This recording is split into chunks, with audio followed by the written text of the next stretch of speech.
தமிழ்நாடு மாநிலத்தில் இருந்து தகவல் பெறும் உரிமை சட்ட மாநாட்டிற்காக ராஜஸ்தான் மாநிலத்தில் இருக்கிற பியாவர் நகருக்கு பக்கத்துல ஒரு 60 கிலோமீட்டர் தூரத்துல பீம் நகர்னு பக்கத்துல இருக்கிற அதுல இருந்து ஒரு 5 கிலோமீட்டர் தூரத்துல என்ற கிராமத்துல தற்போது இருக்கிறோம். இங்க நம்ம ஆர்டிஐ கேப்டன் தியாகராஜ் அண்ணா வந்திருக்காரு. நம்ம மதுரை அட்டிமண்ண அங்க நிக்கிறாரு. நம்ம தன்னாட்சி இங்க இருக்கிறாரு. மற்றும் தமிழகத்தில் இருக்கிற தமிழகம் இப்பொழுது அமைதியாக இருக்கிறது. ஏனென்றால் அங்கு ஆர்டிஐ எழுதுகின்ற திருக்குறள் குடிக்கின்ற அனைவருமே நம்ம தஞ்சாவூர்ல இருந்து நம்ம தலைவர் காவேரி பாதுகாப்பு தலைவர் இங்க வந்திருக்கிறாரு. எல்லாருமே இங்க வந்து இங்க இருக்கிற மக்களை பாக்குறோம்.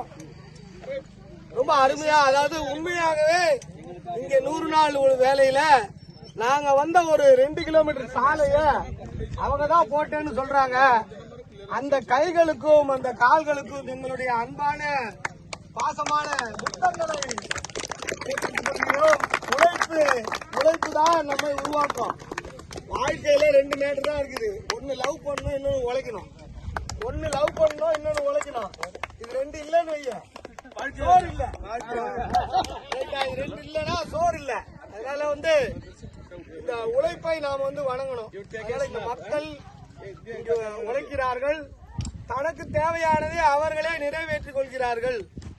அதனால வந்து நாம வந்து அந்த கிராம மக்கள், அதுவும் பாத்தீங்கன்னா இங்க இருக்கிற ஆண்கள் பார்க்கல, ஆனா பெண்கள் வந்து நிறைய உழைக்கிறாங்க.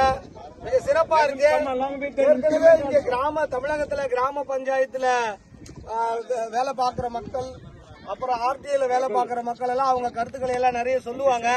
அதற்கான ஒரு அறிமுக உரையதான் இப்ப நான் கொடுத்திருக்கேன். எனக்குன்னு எந்த கருத்தும் இல்ல, ஒரே கருத்து தான், உழைக்கணும், லவ் பண்ணணும். நன்றி.